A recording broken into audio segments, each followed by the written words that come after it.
Onivia, League of Legends highlights, powered by ArcaneBet.com. Bet live on esports. Huge damage. Super fun to bring up the Death Star analogies. That's a lot of fun, though, with that pick. Yeah, looks like we've got a bit of a bug on our display. But instead, Snake are not going to push their luck, and they're just going to let their bot lane passively win. Ooh, they're going to teleport onto SOFM. He's already taking a lot of punishment. Choo-Choo is doing a lot. Flash Cataclysm is first blood. He immediately forces Crystal and OQ to get out of the pit. It's that much easier now that they both have their Tiamats.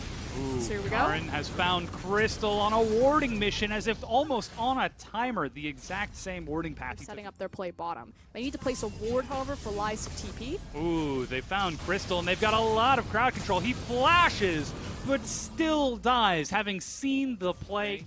Might be trying to commit towards a dive mid. He knows that Goong has no flash. Barrier is used. Shockwave flings him back in, and Zatai is able to lock down the kill.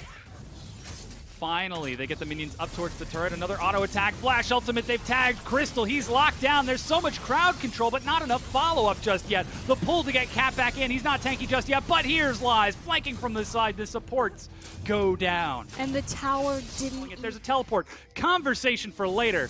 As Dan Gaming are now collapsing. Lies in the back lines has found Crystal. Leaps onto Zatai with the support and mid laner gone. Crystal's actually still alive before Flandre can get in. Karin has killed SOFM. He is the superior jungler now. Choo-Choo firing across. Cat perhaps going a little bit too deep. Going to try to flash, but no. He goes down as Flandre gets in the front. Karin too far from the side. They're trying to kill this Glad, but they just can't do it. Finally, he goes down and Choo-Choo survives, but only just. Advantageous fight, too, is the fact that Dan Gaming actually had a presence in the early game.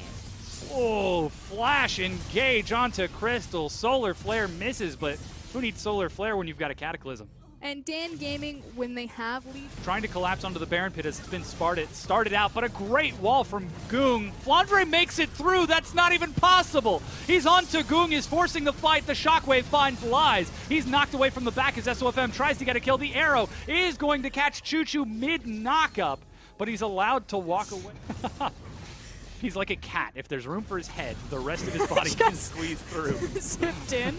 As Baron has been taken by Dan Gaming, and they both go over the wall to follow up. Karin gets there, but there's no follow-up from Choo-Choo, perhaps a little bit too much, as Zatai is allowed to survive. Going through the Temple of Doom right now. The Temple of Dan. The Temple.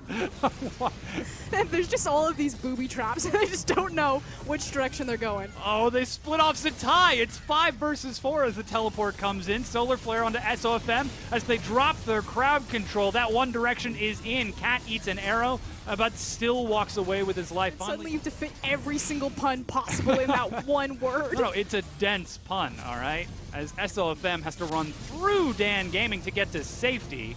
Here comes the re-engage, and Flandre tags onto Karin, who's forced to flash over the wall, but SOFM, the jungler, is already dead as Baron respawns. That's a great Zenith Blade. Tagging onto Zatai, he flashes, and Flandre again stalls it out. Weaver's Wall denies any further escape.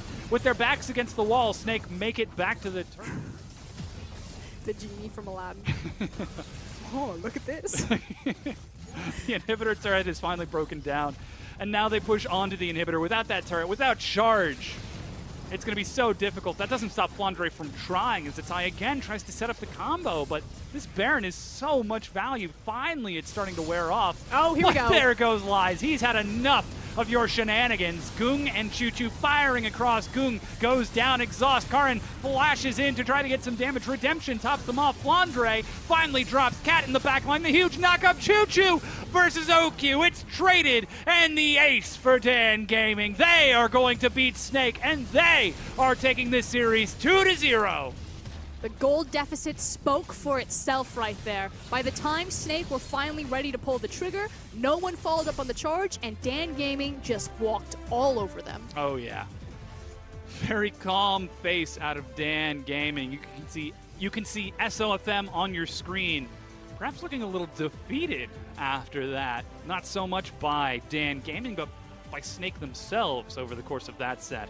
We talked about morale before this matchup. It is no secret that Snake are really struggling internally with their management. They were very disappointed with their Demacia Cup results, so much so that the direct management was punished for it. They trained very early, and it has been nothing but failure after failure for them.